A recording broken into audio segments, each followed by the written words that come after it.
Assalamualaikum warahmatullahi wabarakatuh.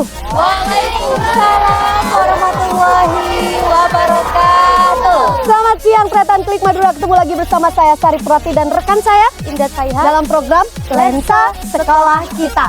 Tretan Roadshow tim Lensa masih di Kecamatan Pakong dan hari ini tim Lensa sudah berada di SDN Palalang 3. Luar biasa, sekolah ini konon merupakan salah satu sekolah penggerak di Kecamatan Pakong. Kita akan mengeksplor apa saja potensi dan prestasi yang dimiliki oleh sekolah ini. Ditemani oleh Korwil Camdidikbud Kecamatan Pakong dan juga Kepala SDN Palalang 3. Bersama kita akan melihat potensi dan prestasi apa saja di sekolah ini. Jangan lupa untuk subscribe Klik Madura dan tonton program Lensa Sekolah Kita hanya di kanal YouTube Klik Madura.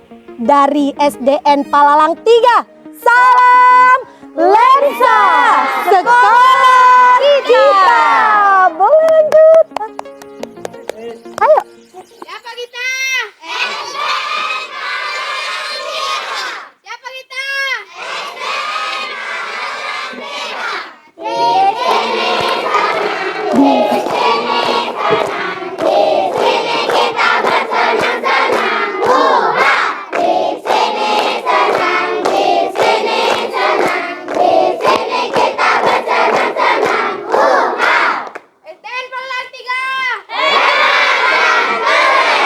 SDN Palalang 3. Hurra!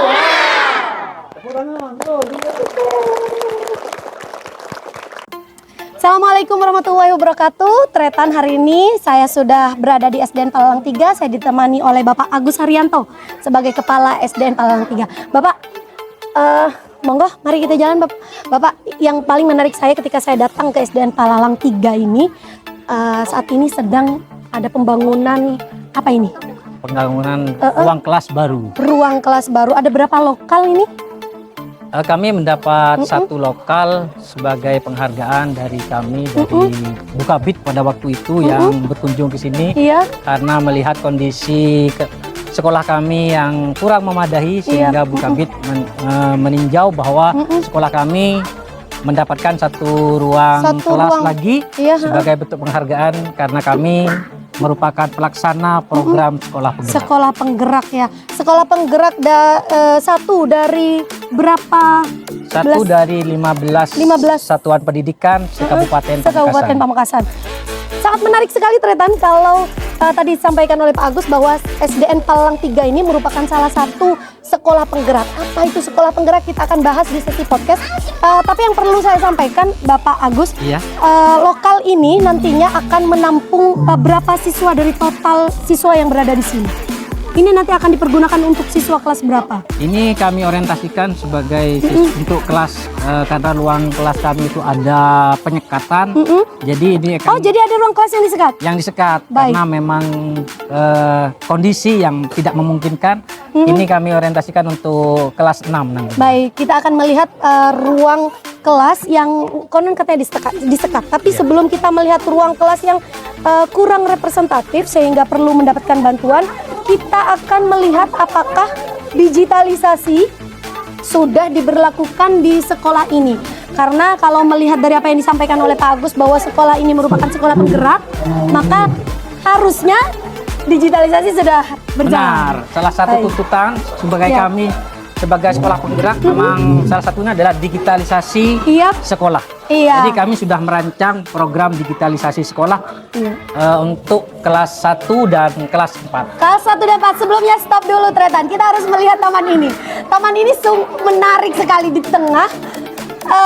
Kalau saya bilang luas sekolahnya ini Tidak seberapa ya. Iya, Saya mau bilang sempit juga enggak juga karena mampu menampung siswa yang sekitar berapa jumlah siswanya? 45 siswa. 40. Tapi dengan kondisi taman yang begitu cantiknya, ini rasanya membuat siswa betah untuk belajar di sekolah ini. Ini kira-kira tamannya kapan mulai dibangun, Bapak? Untuk taman ini memang ini dalam kategori baru, Mbak, karena terus terang saya itu kepala sekolah baru di sini. Berapa tahun? Baru 1 tahun saya di Oke, sini. Jadi dari tahun terhitung dari Februari 2002 saya itu ditempatkan di Sekolah Pelalang 3. Langsung proyeknya? Nah, kemudian salah satu proyek yang ingin kami adalah memperbaharui taman yang ada di sini. Iya, menarik. Kalau yang bacaan ini atau untuk yang ini memang sudah ada, kemudian untuk yang ini kami renovasi baru. Baik. Dan ini kalau saya bilang bumi sekali, seperti layaknya rumah gitu ya. Baik, kita akan pergi ke ruang digital. Oke, Ya, mari. baik teman-teman, ikuti saya di ruang digital di SDN Palalang 3. Oh ini, kelas berapa ini? Kelas 4. Baik, Assalamualaikum.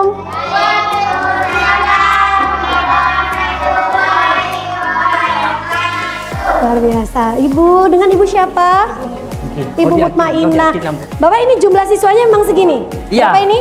Dalam satu kelas jumlah siswanya memang ada 9. Ada 9, ini ruang kelas 6. Ada 8. Oh, kelas 4, ada Ya. 8. Kelas 4 SD, tapi kalau untuk satu kelas ini diisi oleh 8 siswa, ini sangat memudahkan sekali ibu guru untuk berinteraksi langsung ya. Ini proses pembelajaran digital. Sejauh ini dengan jumlah siswa yang hanya 8, apa tantangan yang ibu hadapi untuk digitalisasi dengan jumlah siswa yang hanya 8 siswa ini?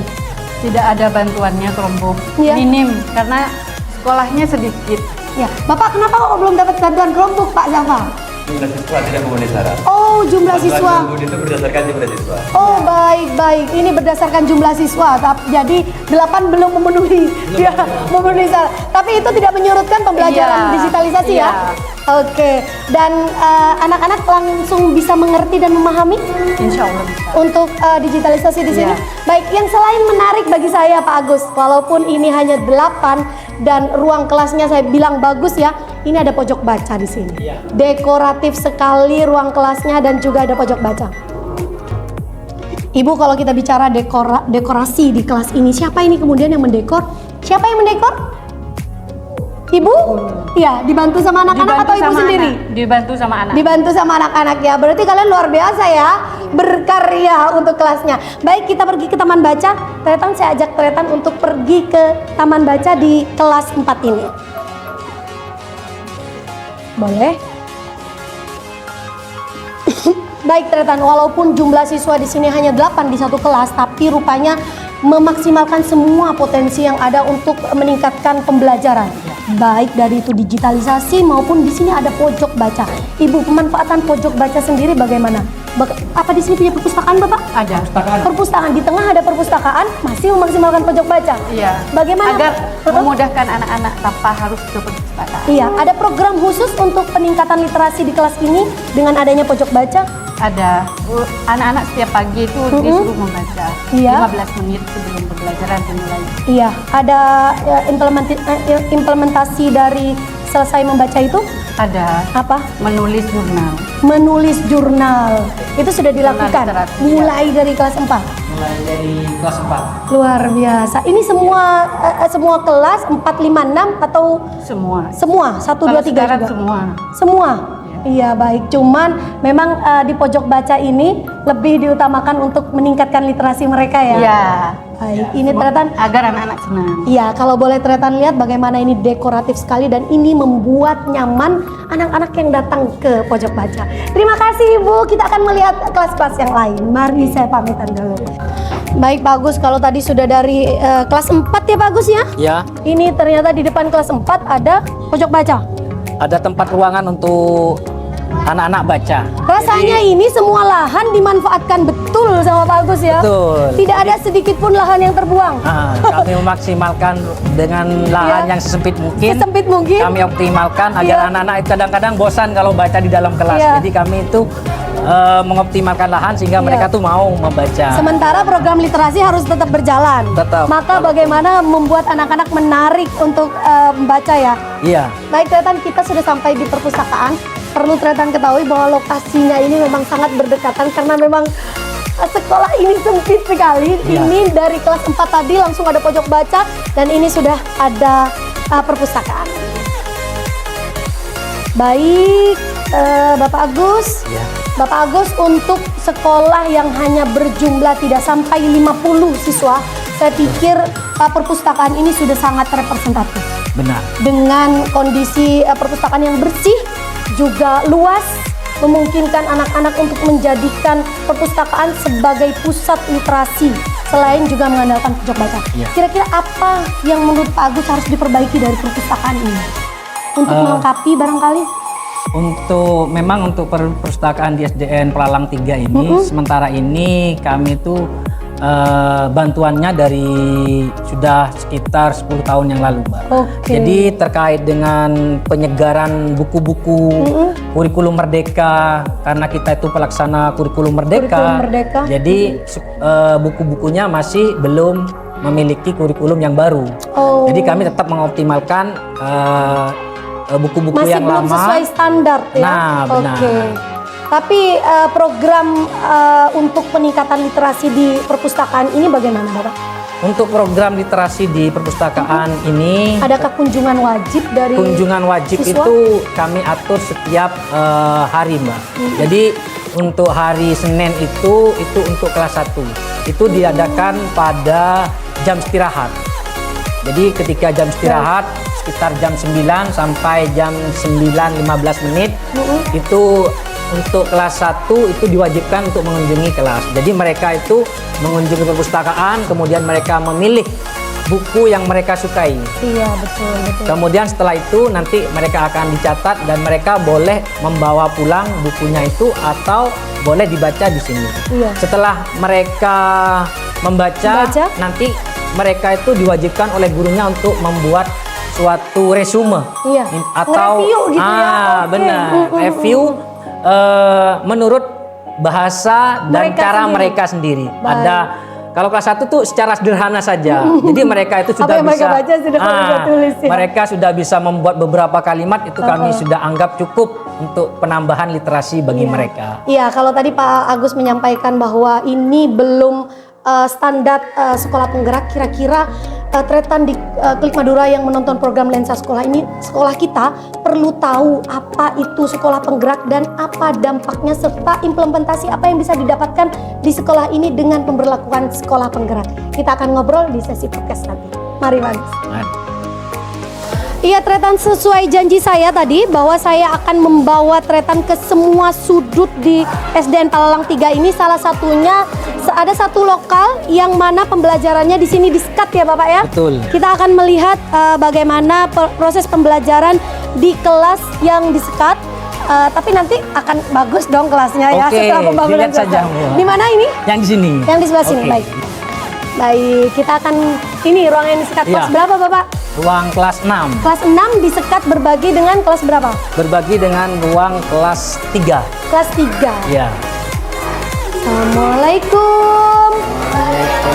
Oh, jadi ini sebenarnya satu lokal ya Bapak ya? Satu lokal, Tapi memang benar. disekatnya semi permanen. Semi permanen. Betul, karena menggunakan triplek ya. Triplek. Jadi Tretan ini merupakan satu ruang lokal yang berada di SDN Pelalang 3 yang mana kondisinya disekat semi permanen, tapi ternyata di dalam kelas ini tidak membuat sekolah ini atau ruangan kelas ini tidak berfungsi sebagaimana mestinya. Benar. Jadi tetap ada Pojok sudut baca, literasi untuk atau literasi, pojok baca ya. dengan jumlah siswa yang sekian ini ya. Iya, ada. Berarti nanti kalau sudah kelas sudah selesai, rencananya kita akan pindah ke kelas 6.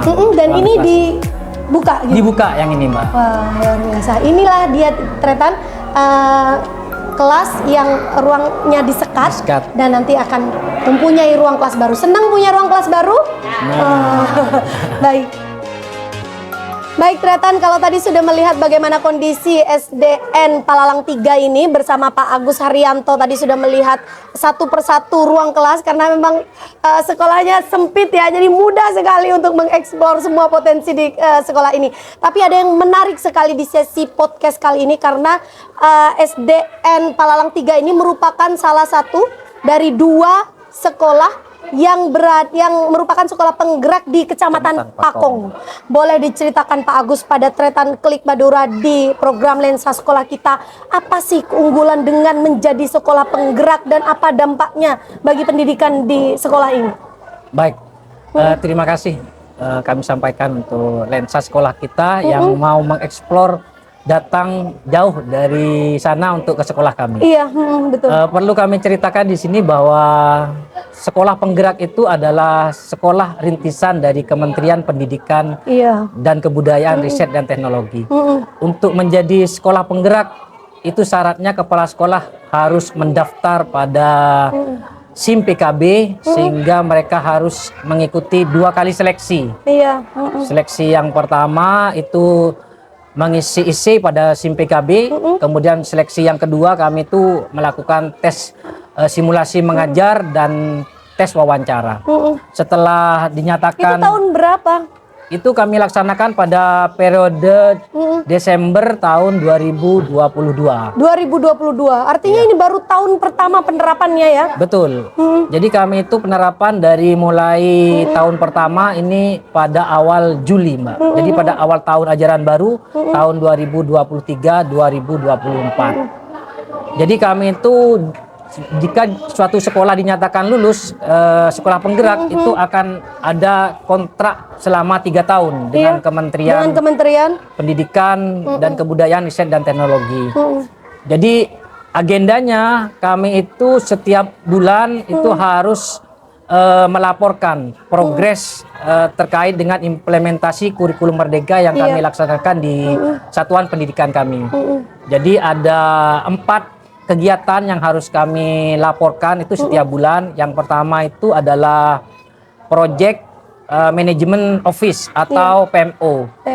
Kemudian yang kedua kami itu melaksanakan lokakarya itu dengan mode luring itu langsung dari kementerian lewat fasilitator. Kemudian yang ketiga itu ada kunjungan lapangan pada bulan November yang akan datang itu kami itu juga akan dikunjungi oleh tim fasilitator Kementerian Pendidikan dan Kebudayaan.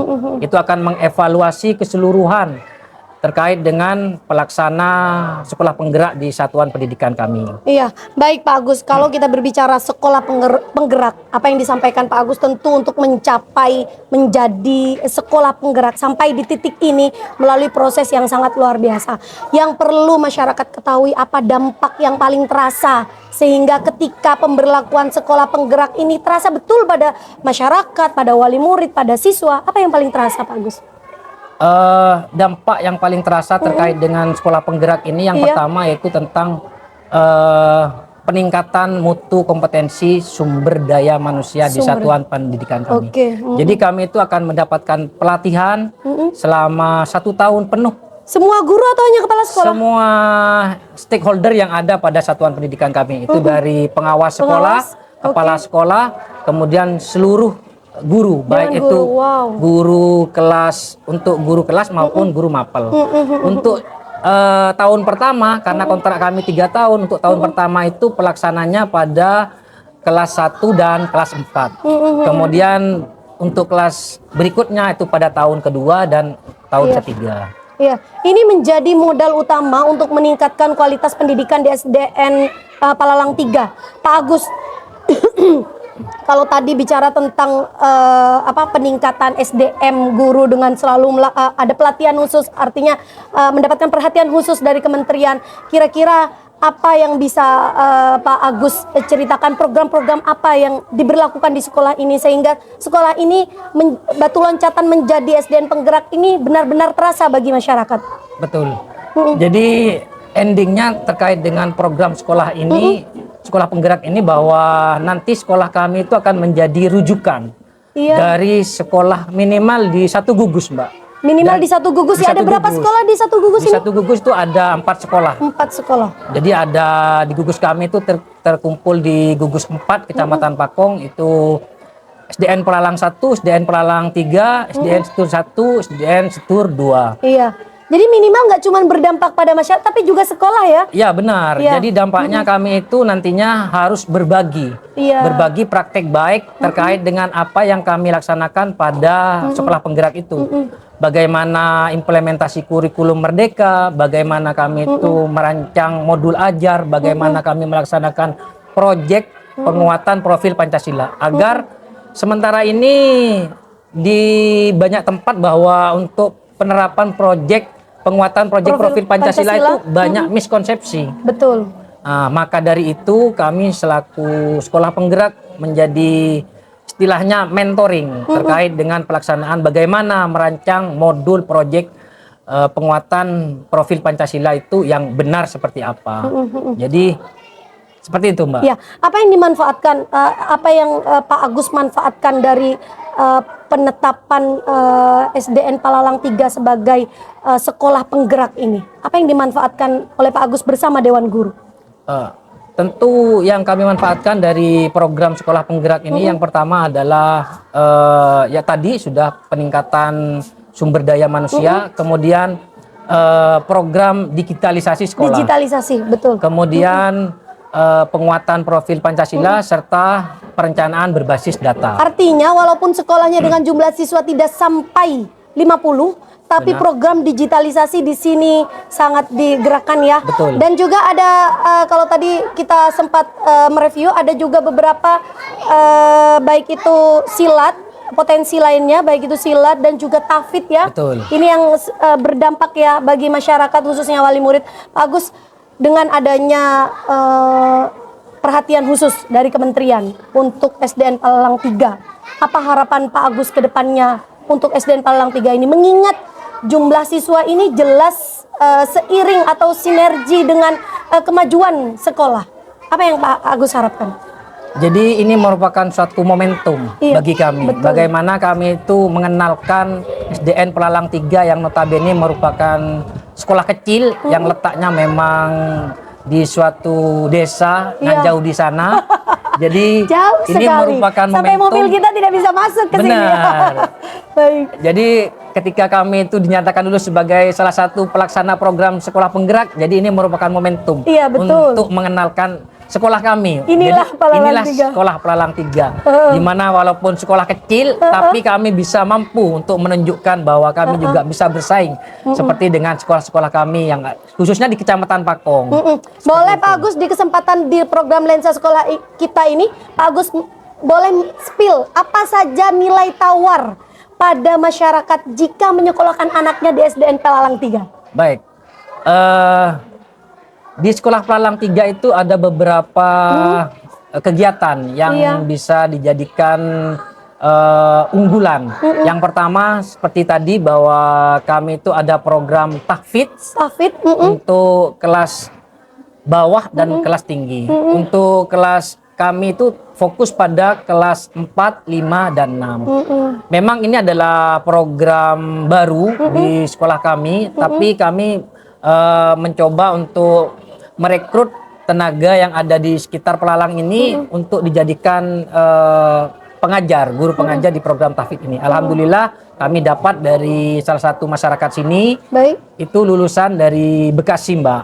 Wah. Nah, kemudian kami juga punya program pencaksilat. Pencaksilat ya. Ya, jadi tapak suci. Karena memang di SDN Palalang 3 ini kondisi demografi serta kondisi masyarakatnya itu yang notabene adalah pemeluk agama Islam. Dengan aliran tertentu, sehingga pencak silatnya itu memang dari aliran itu sendiri, Mbak. Iya, baik. Baik, itulah tadi Tretan apa yang disampaikan Pak Agus Haryanto. Tentu kita berharap sebagai salah satu sebagai salah satu sekolah penggerak di Kecamatan Pakong, kita berharap bahwa ini berdampak positif bagi kemajuan pendidikan di Kecamatan Pakong khususnya dan di Kabupaten Pamekasan pada umumnya. Terima kasih Tretan sudah menonton program Lensa Sekolah kita di SDN Palalang 3 bersama Bapak Agus Haryanto. Kami berharap agar masukan dan kritikan untuk SDN Palalang 3 diberikan di kolom komentar agar kemajuan pendidikan di SDN Palalang 3 semakin terasa, dan selamat Bapak menerapkan Terima kasih. program sekolah penggerak di sekolah ini dan semoga bermanfaat bagi masyarakat. Amin, terima kasih sudah menonton kita berdua. Dari kita bisa salam lensa sekolah kita? Boleh. Dari kita berdua, salam lensa sekolah kita. Saya dan Pak Agus undur diri. Wassalamualaikum warahmatullahi wabarakatuh. Waalaikumsalam.